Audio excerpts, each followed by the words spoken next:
Corona आने के बाद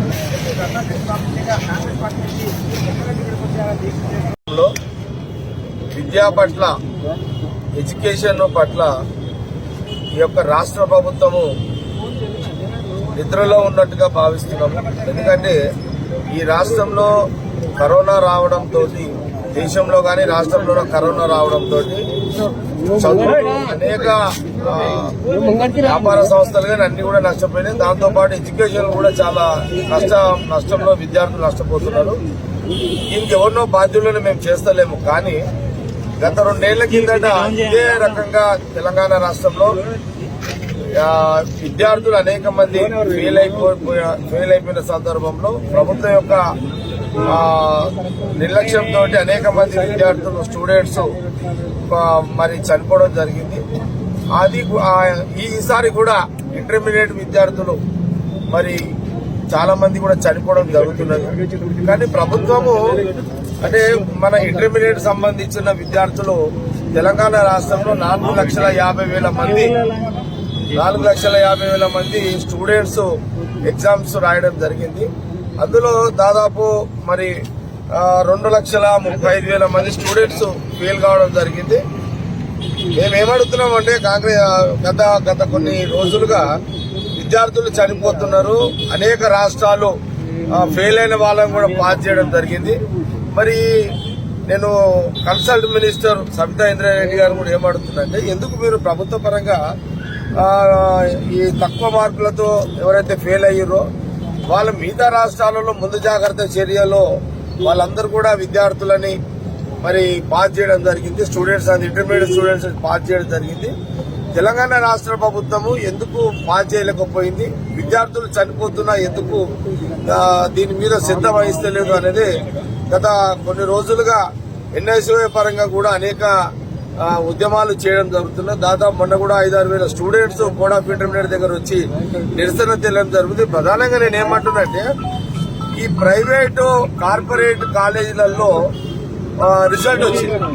అది ఇప్పుడు ఈ 2,30,000 మంది ఎవరైతే విద్యార్థులు స్టూడెంట్స్ ఫెయిల్ అయ్యారో రాష్ట్రంలో ఇవన్నీ కూడా గవర్నమెంట్ కాలేజీలకు సంబంధించిన మేజర్ పార్టీ గవర్నమెంట్ కాలేజీలు. అంటే గవర్నమెంట్ కాలేజీలో స్టూడెంట్స్ ఇంటర్మీడియట్ స్టూడెంట్స్ వాళ్ళకు ఇంటర్నెట్ ఫెసిలిటీస్ ఉంటాయి. వాళ్ళకి గవర్నమెంట్ కాలేజ్ స్టూడెంట్స్ దగ్గర ఏముంటాయి, వాళ్ళకు గ్రామీణ ప్రాంతంలో ఉంటారు, డిస్టిక్లలో గ్రామీణ ప్రాంతంలో ఉంటారు. కాబట్టి వాళ్ళకి ఇంటర్నెట్ ఫెసిలిటీస్ లేకపోవడం వల్ల ఆల్రెడీ టీచర్స్ టీచింగ్ లేదు ఆల్రెడీ కాలేజీలలో. దాంతోపాటు వాళ్ళకు ఇంటర్నెట్ ఫెసిలిటీస్ లేకపోవడం వల్ల ఆ యొక్క పరిస్థితులలో చాలా మంది ఇంతమంది 2,30,000 మంది స్టూడెంట్స్ ఫెయిల్ కావడం జరిగింది. కార్పొరేట్ కాలేజీలకు అయితే వాళ్ళు ఫీజులు కడతారు కాబట్టి వాళ్ళకి ఇంటర్నెట్ ఫెసిలిటీస్ ఉంటాయి. అక్కడ స్టూడెంట్స్ ద్వారా లెక్చరర్స్ ద్వారా వాళ్ళకు చదివిపిస్తారు. కానీ అదే గవర్నమెంట్ కాలేజీలో అలాంటి ఫెసిలిటీస్ ఉన్నాయి. ఇప్పుడు ప్రభుత్వం కూడా కాలేజీలలో ఇప్పుడు సపోజ్ ఆన్లైన్ చదువులు చదవమని అన్నారు. మరి వాళ్ళకి ఇంటర్నెట్ ఫెసిలిటీస్ ప్రభుత్వం ఏమైనా ఏర్పాటు చేసిందంటే ఏర్పాటు చేయలే కదా వాళ్ళకు. ఇప్పుడు ల్యాబ్లు కూడా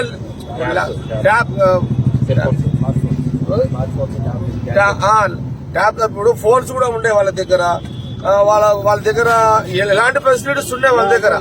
ఇలాంటి పరిస్థితులలో మరి గవర్నమెంట్ కాలేజీకి సంబంధించిన ప్రభుత్వము గవర్నమెంట్ కాలేజ్ చదువుతున్న స్టూడెంట్స్ కి అన్ని ఫెసిలిటీస్ ఇచ్చి వాళ్ళు ఫెయిల్ అయితే అప్పుడు మేము అలాంటి వాళ్ళ స్టూడెంట్స్ కానీ ఎవరో అడగాం. కానీ నువ్వు ఎలాంటి ఫెసిలిటీస్ ఇవ్వలేదు. ఈ రాష్ట్ర ప్రభుత్వము గవర్నమెంట్ కాలేజ్ చదువుకున్న వాళ్ళకు ఇంటర్నెట్ ఫెసిలిటీస్ కానీ ఫోన్స్ కానీ మళ్ళీ ఇలాంటి ఫెసిలిటీస్ ఇవ్వకుండా ఫెయిల్ అయిన వాళ్ళని పట్టించుకోకపోతే ఈ రోజు అనేక మంది చూడండి. మొన్న ఒక కాలేజ్ స్టూడెంట్ ట్రైన్ కి డైరెక్ట్ గా పోయి ట్రైన్ కి ఎక్కడది జాలవి నల్గొండల అంటే ఎగ్జాంపుల్ 1-2-3 చెప్తున్నాము. కానీ చాలా మీడియాకి రాని చావులు కూడా స్టూడెంట్స్ చాలా ఉన్నాయి. కాబట్టి ఇప్పుడు సబితా ఇంద్రారెడ్డి శాఖ మంత్రిగా ముఖ్యమంత్రి గారిని సమీక్ష చేసి ఎందుకు ఇంత ఆలస్యం అవుతున్నది, ఈ 2,30,000 మందిని మరి అందరూ కూడా పాస్ చేస్తే వాళ్ళకి వచ్చే నష్టమే. నేను ఇంకో మాట కూడా చెప్తున్నా రాష్ట్ర ప్రభుత్వానికి, ఈ యొక్క మార్కులు స్టూడెంట్స్ ఫెయిల్ అయితే ఈ మార్కులను కలిపి పాస్ అయ్యే విధానం ఇప్పుడే కాదు, గత 30 ఏళ్ల 40 ఏళ్ల కింద కూడా 10వ తరగతి 5 మార్కుల లోపల 10వ తరగతి ఫెయిల్ అయితే కూడా 5 మార్కులు కలిపి పాస్ చేసిన చరిత్ర గతంలో ఉన్నది. కానీ ఈ ముఖ్యమంత్రి గారు మరి సబితా ఇంద్రారెడ్డి గారు ఎందుకు ఇప్పటి వరకు ఇంత ఆలస్యం చేస్తున్నారు? ఇంకా పిల్లలు చనిపోవాలని చూస్తున్నారా? మరి ఆల్రెడీ పిల్లలు ఇప్పుడున్న విద్యార్థులు వెరీ సెన్సిటివ్ గా ఉన్నారు.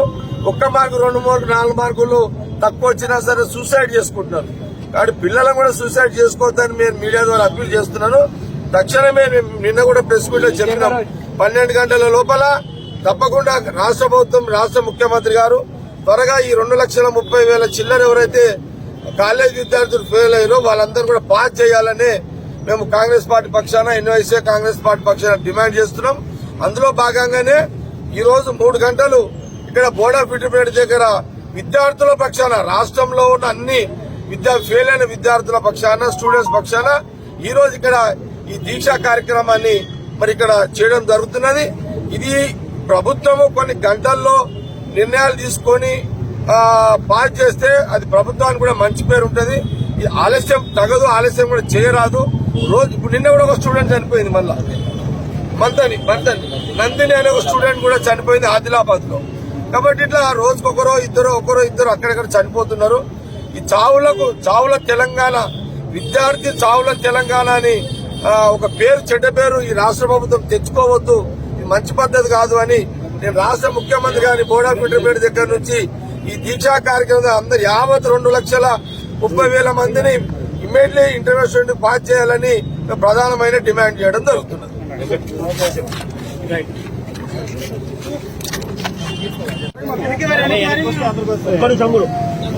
హాయ్ ఫ్రెండ్స్, మా టుడే టుమారో యూట్యూబ్ ఛానల్ చూస్తున్నందుకు చాలా థ్యాంక్స్.